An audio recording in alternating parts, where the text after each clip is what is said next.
Hello everybody and welcome back to the Galactic Armory. Today we're going to be doing everybody's favorite hot boy clone, Howzer. This video is going to be a little bit different from my typical ones in that it's not going to be so much a tutorial as it will be kind of a challenge to myself. And instead of a 3D print, I'm going to be starting with a resin cast. And I want to see how long it takes me to complete this helmet starting from a cast, and later on down the road compare it to starting with a 3D printed helmet. I have started offering these casts on my website, galacticarmory.net. So if you want to make your own Howzer helmet, be sure and check out the links in the description. With all that said, let's go ahead and jump right into it. Now, starting with a cast instead of a 3D print is a big difference. For one, the cast is already pre-smoothed, and that is going to save us a bunch of time. You can see I've got the clock down in the corner just kind of tracking the time spent for each step. And I've also got the timer going up in the top left corner. Now, due to the nature of casting, we're going to have to cut out the eye and mouth holes ourselves, as well as trim up the neck area a little bit. For that, I'm going to be using a Dremel with some sanding and cutting bits. And first, we're going to cut out a rough shape of the visor, and then we'll move into more of the fine detail work with the sanding bit and even some very small Dremel cutting bits. You absolutely need to wear a respirator for this part. You can see all the plastic shavings just flying up in my face. I am absolutely coated in plastic shavings by the end of this, so protect your lungs. Wear a respirator and eye protection. This is probably one of the most time-intensive parts of the whole process because you want to be very careful with your Dremel. You don't want to accidentally cut too far or miscut and make it look ugly and need filling. So be sure and take your time with this. Once we've got a rough shape cut out, we'll move on to the more detailed work. The detail work is where the time really kind of racks up because you're just working in such small, tight spaces like the mouth frown, for instance. You can leave those holes filled in if you like, but I like to have them open so I can put some netting behind them. But that's up to you. It can make this whole thing a little bit shorter, but you're still going to want to take your time cutting out the eye holes and trimming up around the neck.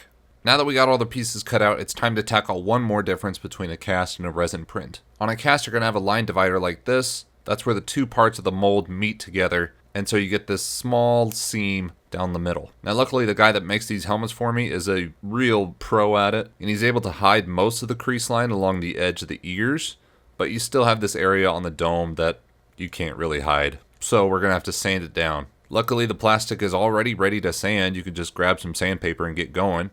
I do some hand sanding here and then some more sanding with the mouse sander just to kind of expedite the process. You do want to be sure that once you've worked it with like 120 grit sandpaper or something, you follow it up with some finer sandpaper just to smooth out the surface a lot, make sure that it's still ready for painting. Now I did lay down a base coat of white ultra matte paint, but it took like 20 seconds so I didn't film it, but I'll just tack it on at the end with the other incidentals. But now it's time to prepare for painting. So first we're going to have to tape off all the areas that we don't want this nice teal paint to get, which means most of the helmet. This is always a slow process too, but you want to make sure that your tape lines are clean and touching the helmet all around so you don't have any paint seep underneath. Now before we lay down some paint, I wanted to use some liquid latex so we could try and get as close as we could to the animated look of Howzer's helmet, but on a realistic interpretation. The animated helmet has a ton of little scratches in it that I would never really be able to apply the liquid latex enough with like a cotton swab, which is what I usually do. So what I did was I took one of these chip brushes and I just dipped the bristles in the liquid latex a little bit to try and emulate that thin scratched look. It worked pretty well, but then the liquid latex began to cure inside the bristles and they all kind of clumped together. So I had to kind of make it work, but I ended up only using one brush. So I applied a little bit of liquid latex to both sides,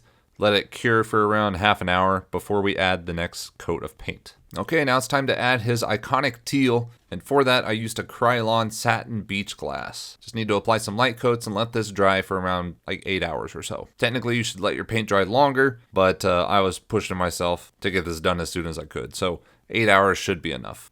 While the paint was still fresh, I wanted to take off all the tape protecting the rest of the helmet because like I said, the paint should dry a little bit longer, including my base coat of white that I did underneath, and I didn't want the tape to be on there for longer than it had to. Okay, now that the paint is dried, we can peel off the liquid latex. And since I did it in such thin strands, I needed to use a rubber glove to actually get some traction on the latex to help peel it off. Once we've got all the latex off, we need to lay down the tape again for our black color to color in that eyebrow ridge that goes around the whole helmet. Again, the painting took like 5 seconds, so I didn't film it, but I had a little bit of bleed through on the back detail side, so I'm going to tape that up and fix that quick. I'm also going to paint the details quick. This is just a quick ultra matte black, nothing too fancy about it. While some of the paint is drying on the backside, we could also tape off the mouth frown and give that a light gray color. For that, I still just use the Rust-Oleum filler and sandable. It still works great for light grays. Again, I'm going to quickly peel off the tape, and then we'll let this paint and the paint on the backside dry overnight.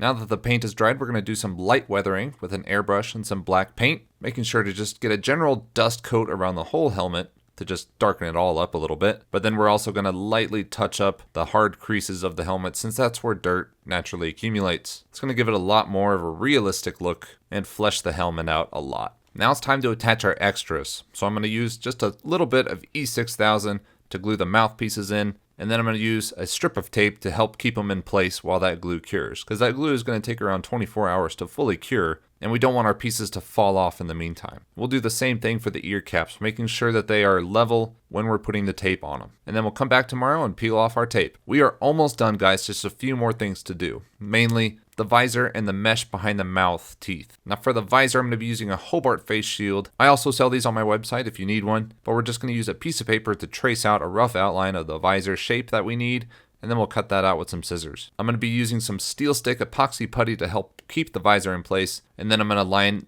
the inside with some E6000 just to help make sure that the visor stays in place. Now for the mesh behind the mouth teeth, I like to use a mosquito head net that's layered over itself 4 or 5 times. The head net itself is like $1, so very cheap, very affordable, and we're going to be using just regular hot glue to keep that netting in place. We're going to layer the netting over itself like 4 or 5 times, like I said.